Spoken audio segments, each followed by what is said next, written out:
Hey guys, it's Mr. Walker here, and thank you for joining me once again for another math lesson with Mr. Walker. Today we're going to be obviously continuing on with what we've been learning and building upon what we've been doing with fractions. And so far we've been making equivalent fractions and we've been adding fractions with like denominators and with unlike denominators. And today we're going to take that a step further and we're going to learn how we can subtract fractions with unlike denominators, unlike units, using the same kind of strategies that we've been using previously. So you don't need too much for today. You just need something to write on, something to write with. And when you're ready to get rocking and rolling, we'll get this started. All right, guys, awesome. So I'm going to go through a couple examples with you today, not too many. So if you follow along with me, you should get the hang of this pretty quick because it kind of follows along with what we've already previously done. But again, if you have any questions or anything like that, you know how to get a hold of me, so please just let me know. So first problem we're going to look at here is 1/2 minus 1/3. And you can see right away that these are different size units, right? I have one guy here separated into two parts, and we're going to have one of those two parts colored in, right? So let me go ahead and color that in. Let's go with a nice yellow here. I think that'll look good. So I'm going to color in one of these two halves, one of these two parts here to represent my 1/2. And then for my thirds here, I'm going to color in one of those three parts, right? Because that would represent 1/3 and perfect. Okay, so we're good to go there.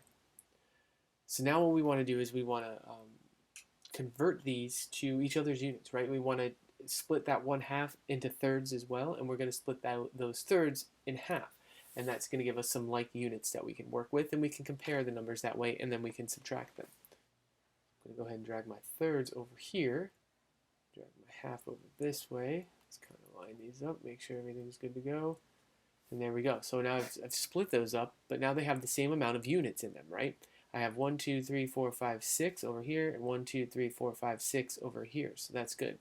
So let's take a look at these new kind of fractions that we made and see what we have. So over here, I'm going to have 1, 2, 3 out of those 6. So I'll have 3/6.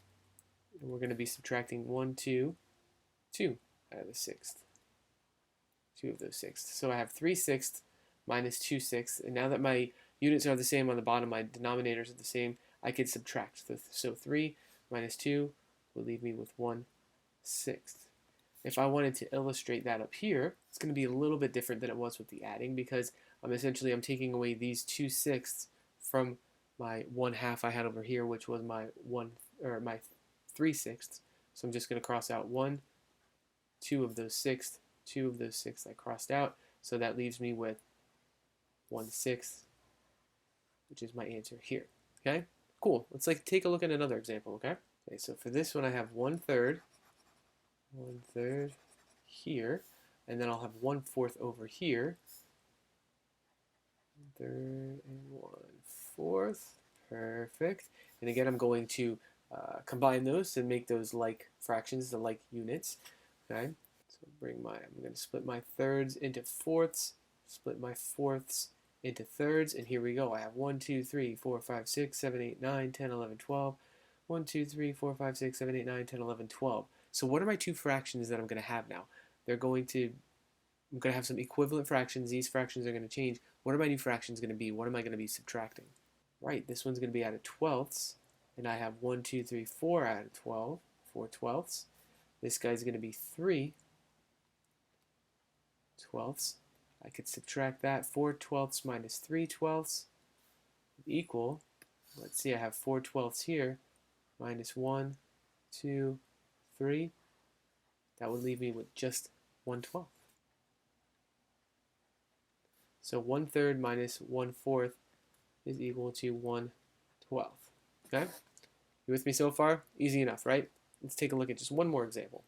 Okay, so here I have 1/2 minus 2/7. What do you notice that's different about this problem than the couple previous problems that we just did? Exactly, I'm subtracting more than just a unit here. I have two of something. All the other ones we had, let's see, we had 1/3, 1/4, we had 1/2, 1/3, we had 1, right, that we were subtracting. And this one we have 2 of something. So let's see if anything else different happens if I'm subtracting 2. So first I'm going to color in my fractions here. So I have 1/2, 1 out of the 2 pieces. So I'll color in 1, those 2. And then I have 2/7. So I'm actually going to color in 2. 1, 2 of those 7 pieces. Okay, so now I'm basically making my my unit pieces smaller, right? So my halves I'm going to split into sevenths, and my sevenths I'm going to split in half, and that's going to give me an equivalent fraction, equivalent unit that I can work with. It's not going to change the value of what I have, it's just going to make it equivalent. So when you do that, what are you going to come up with? What's going to be my new denominator? What's going to be my new unit? Awesome. Well, if I split my halves into sevenths, okay, I'm going to get 14. 1, 2, 3, 4, 5, 6, 7, 8, 9, 10, 11, 12, 13, 14. If I split my sevenths in half, I'm going to end up with 14. 1, 2, 3, 4, 5, 6, 7, 8, 9, 10, 11, 12, 13, 14. Perfect. So these are just now going to be 14ths, right? So how many 14ths do I have now? If I split my half into sevenths, it's going to give me how many 14ths? 7 14ths. 7 14ths is the same as 1 half. If I take a chocolate bar and split it into 14 pieces and give you 7 of them, or if I take a chocolate bar, split it in half and give you half of it, you're going to get the same amount, okay? Which is really cool. It's just cool how we can make these fractions work like that. My 2 sevenths, now that I split it into half, right? I split them in half there. How many 14ths do I have now? I have 4 14ths, right? Exactly. You're exactly right. So now I can subtract them since it's the same amount. I can cross out these 4 14ths. So we go ahead and do that. 1, 2, 3, 4, and I'll be left with 1, 2, 3 14ths. 3 14ths. Cool, right? So hopefully this is starting to make a little bit of sense. It's the same kind of strategy as we used when we were adding fractions, except now we're obviously subtracting them. So we want to find an equivalent unit, an equivalent denominator, an equivalent fraction that we can subtract the same units from. We do that, we lay it out, and then we can subtract, we can cross them off, erase them, whatever you need to do, and then you should be able to find out what you need. So hopefully this makes sense. If you guys have any questions, comments, or concerns, as always, please reach out and let me know. I appreciate you guys watching, and I'll talk to you soon. Thanks.